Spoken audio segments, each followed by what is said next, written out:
Halo viewers, Assalamualaikum warahmatullahi wabarakatuh. Kembali lagi di channel ini tentunya bersama saya Andromeda ya.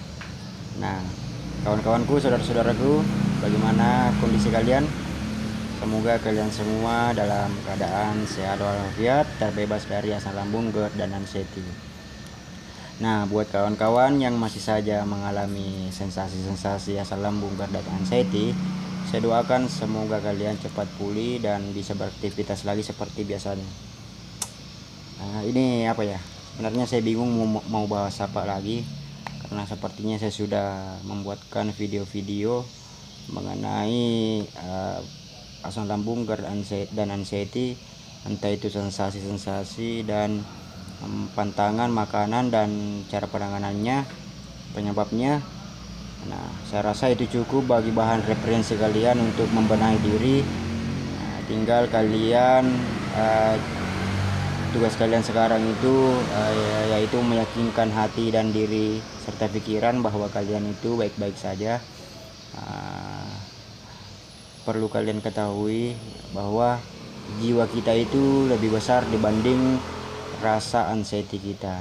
Jadi tanamkan dalam hati, dalam pikiran bahwa jiwa kita itu lebih besar dari apapun ya, kecuali Allah Subhanahu wa taala. Nah, kalian itu semuanya yang mengalami asam lambung, GERD, dan anxiety ini, kalian itu bisa sembuh tergantung dari kekuatan pikiran kalian, tergantung dari sugesti pikiran kalian terhadap diri kalian. Kalian tinggal mengolah pemikiran kalian, bagaimana pikiran kalian itu bisa mensugesti tubuh kalian kembali bahwa kalian itu tidak apa-apa. Tetap berusaha yang terbaik, tetap untuk sementara, tetap dulu untuk memperhatikan apa yang harus kalian lakukan, apa yang harus kalian hindari, dan paling penting itu adalah pola pikir ya, karena pola pikir itu betul-betul mempengaruhi lambung kita. Meskipun kalian mengalami pembaikan mengenai asam lambung, tapi kalau pola pikir kalian masih hancur, itu juga akan kembali mempengaruhi lambung kalian, sehingga ketika lambung kalian kumat, itu akan menimbulkan kembali sensasi-sensasi yang bisa mempengaruhi kecemasan kalian ya. Nah, seperti itu. Nah, juga di sini saya mau memberi pemahaman bahwa mungkin kalian harus juga membedakan bagaimana itu kumat lambung dengan kumat anxiety. Itu berbeda ya. Itu kumat anxiety itu disertai dengan dada berdebar kencang. Kalau kumat lambung itu dada terasa sesak atau napas sedikit ya, seperti kondisi dada lagi kosong. Jadi kalian bedakan juga, itu sangat pentingnya kalian harus bedakan, karena jangan serta-merta ketika kalian kumat bahwa kalian langsung mengatakan diri kalian itu anxiety, belum tentu. Jadi kalian harus pahami betul mengenai asam lambung, GERD, dan anxiety. Nah,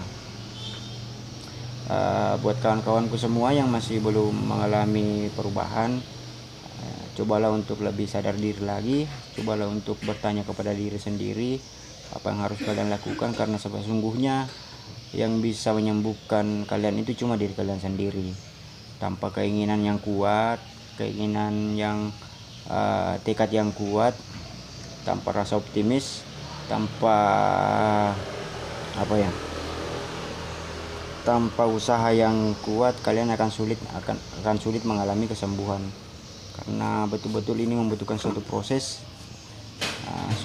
Tetapi ketika kalian tidak menyadari diri sendiri, kalian itu akan sulit mengalami atau akan menjalani proses yang lama untuk menjalani kesembuhan. Jadi kunci utama dalam kesembuhan ini adalah kalian harus menyadari diri sendiri.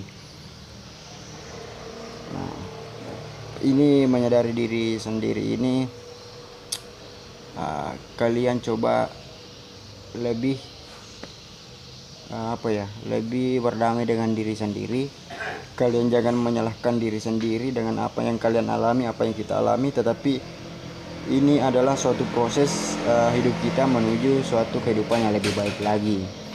Nah, di sini kita harus ambil pelajaran positif bahwa kesehatan itu memang sangat penting, perlu bagi kita semua, baik yang masih normal atau kawan-kawan yang masih menjalani hal ini.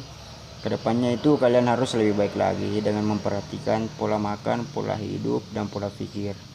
Nah, memang ini sangat berpengaruh kepada kehidupan kita. Tetapi setelah apa yang kita alami ini, apa yang kita lalui ini, kalian jangan menjadikan hal ini adalah suatu untuk membuat diri kalian itu terpaku pada zona kalian. Jadi cobalah keluar dari zona yang kalian alami sekarang ini, karena masih banyak hal-hal yang harus kita lakukan di luar sana. Apa yang kita alami ini adalah suatu pelajaran agar kita lebih baik lagi. Jadi cobalah lebih sadar diri bagaimana kalian harus keluar dari lingkungan atau situasi yang seperti ini. Nah, jadi dulu ketika saya mengalami hal itu, asam lambung dengan segala sensasinya dan segala sensasi anxiety betul-betul membuat hidup saya hancur.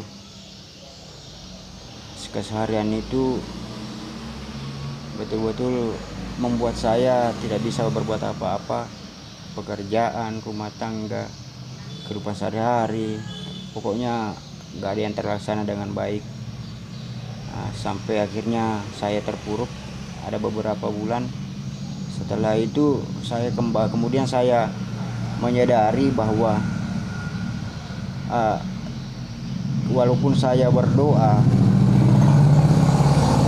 dengan bersungguh-sungguh, dengan ibadah yang bersungguh-sungguh, kekuatan doa itu memang sangat membantu, tetapi kita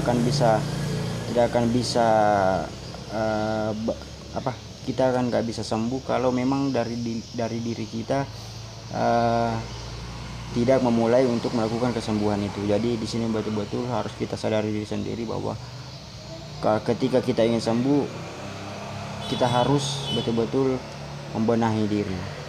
Ini ibarat ibarat sebuah mesin yang harus direparasi ulang.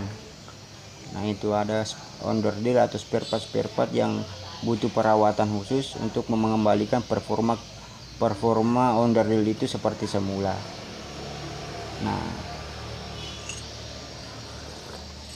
suatu kebiasaan yang buruk ya, ngopi nggak bisa saya tahan, suatu kebiasaan yang udah nggak bisa saya hilangkan lagi, sama merokok. Nah, meskipun saya merokok dan ngopi, ya masih saja saya mengalami kadang sensasi seperti mual, ya kan. Tapi itu sudah hal yang biasa, karena asam lambung itu suatu hal yang biasa. Dan alhamdulillah nggak sampai saya mengalami cemas. Jadi ketika saya mengalami sensasi ini merupakan suatu hal yang biasa, nggak terlalu mempengaruhi kecemasan saya lagi. Tapi buat kawan-kawan yang sudah menghindari kopi dan rokok, sebaiknya kalian nggak usah melakukan hal ini lagi. Jangan meniru saya dengan minum kopi atau merokok ya. Nah, jadi kembali lagi, cobalah untuk sadar diri, cobalah untuk membenahi diri, cobalah untuk berdamai dengan diri sendiri dan kondisi, karena cuma itu yang bisa menyembuhkan kalian.